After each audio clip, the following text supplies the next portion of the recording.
जय श्री राम। नित्य साधना Hindi YouTube channel पर मैं नरेश खोचे आप सभी का हार्दिक स्वागत करता हूँ।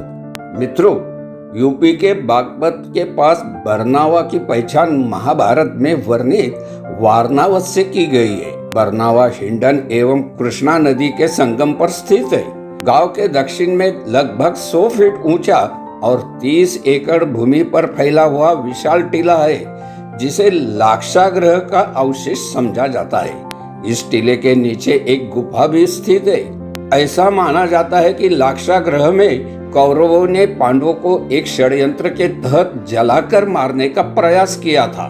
पांडवों ने इस अग्निकांड से बचने के लिए इस टीले के नीचे स्थित इसी गुफा या सुरंग का प्रयोग सुरक्षित बच निकलने के लिए किया था।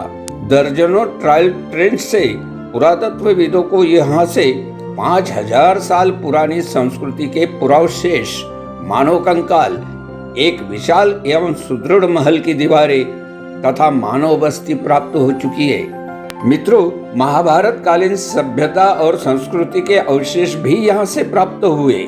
इसके बाद एएसआई ने इसे संरक्षित स्थल घोषित कर दिया था। बरनावा स्थित विशाल लाक्षागृह टीले पर एक गुरुकुल परिसर भी मौजूद है, जिसमें 5 बड़ी व भव्य यज्ञशालाएं भी है।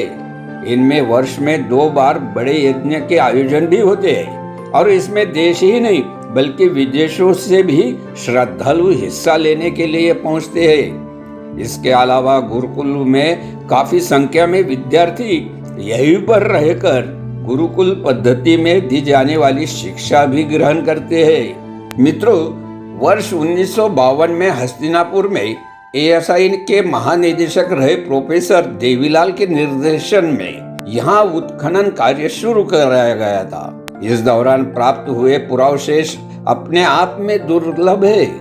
हस्तिनापुर में हुए उत्खनन कार्य से चित्रित धूसर मृदभांड प्राप्त हुए थे। ये 4500 वर्ष पुराने थे।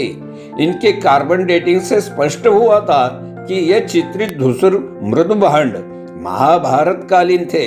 वही बरनावा के लाक्षागृह की ऊपरी सतह पर उत्खनन से पहले किए गए प्रारंभिक सर्वेक्षण में यहाँ से चित्रित धूसर मृदभांड प्राप्त हुए थे, जिसकी रिपोर्ट भी एएसआई को भेजी गई थी।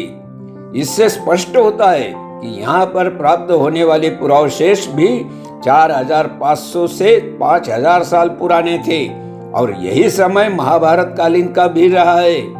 इसके बाद 10 जनवरी 2018 को एएसआई द्वारा बड़े स्तर पर इस टीले पर उत्खनन भी शुरू किया गया था। मित्रों, इतिहासकार डॉक्टर अमित राय जैन का कहना है कि इस टीले पर हुए उत्खनन में जो पुरावशेष उत्खनन से प्राप्त हुए वे बेहद ही दुर्लभ है और ये बताने के लिए काफी है कि यहाँ पर निश्चित तौर पर मानव बस्ती प्राचीन काल में मौजूद रही होंगी। अभी तक प्राप्त पुरावशेषों में चित्रित धूसर मृदभांड, जो कि 4000 साल से भी पुराने हैं, मृण मूर्तियां, हड्डियां है। लाक्षागृह बरनावा पर बहुसंस्कृति विकसित रही है, इसका सबूत यहाँ से प्राप्त पुरावशेष स्वयं देते हैं। मित्रों, बागपत के बरनावा गांव स्थित बदरुद्दीन की मजार और लाक्षागृह को लेकर पिछले 50 साल से कोर्ट में मुकदमा चल रहा है। यह जगह लंबे समय से विवादित भी है, क्योंकि इस जगह के साथ आसपास के 105 एकड़ के भूभाग को मुस्लिम पक्ष की ओर से बदरुद्दीन शाह की मजार और कब्रिस्तान बताते हुए वक्फ बोर्ड ने दावा किया था। 50 सालों से कई अधिक समय से मुस्लिम पक्ष ने इसे उन्हें कब्रिस्तान मानते हुए मालिकाना हक देने पर मुकदमा किया था। मित्रों, हिंदू पक्ष मजार को लाक्षागृह का हिस्सा बताते हैं, जबकि मुस्लिम पक्ष इस हिस्से को शेख बदरुद्दीन की मजार और उसके आसपास की अनुयायी की कब्र बताते हैं। इस मामले को लेकर 1970 में बरनावा निवासी मुकीम खान ने मेरठ सिविल कोर्ट में वाद दायर किया था। उन्होंने वर्ष 1970 में वाद दायर करते हुए मेरठ अदालत से मालिकाना हक की मांग उठाई थी। अलग जिला बनने के बाद ये मामला बागपत कोर्ट में ट्रांसफर हो गया था, जो अब सिविल कोर्ट में विचाराधीन है। मुकीम ने टीले पर बदरुद्दीन शाह की दरगाह और मजार होने का दावा किया था। जो सुन्नी सेंट्रल वक्फ बोर्ड में बतौर वक्फ बोर्ड की प्रॉपर्टी रजिस्टर्ड है। मामले में ब्रह्मचारी कृष्णदत्त महाराज को प्रतिवादी बनाया गया था। कृष्णदत्त ने दावा किया था कि प्राचीन टीला और मजार लाक्षागृह का ही हिस्सा है। मित्रों, इतिहास के सुनहरे पन्ने बागपत के अमीट इतिहास की कहानी बयां करते हैं। रामायण के वाल्मीकि मंदिर रावण के नाम पर बड़ा गांव और महाभारत के लाक्षागृह के चिन्ह यहाँ आज भी मौजूद है। वही ताम्रयुगीन सभ्यता के प्रमाण सिनोलिक में मिल चुके। चर्चाएं तो खूब हुई, फसाने भी बनते रहे, लेकिन अब इनके स्वरूप को बदलने का समय आ गया है। खास तौर पर बरनवा का लाक्षागृह, जिसका महाभारत सर्किट योजना के तहत कायाकल्प सुनिश्चित किया जा चुका है। यहाँ अत्याधुनिक म्यूजियम से लेकर इन्हें पर्यटन स्थल के रूप में परिवर्तित करने का कार्य भी जल्द शुरू होने जा रहा है। बागपत जनपद के बरनावा को महाभारत सर्किट में शामिल किया गया है।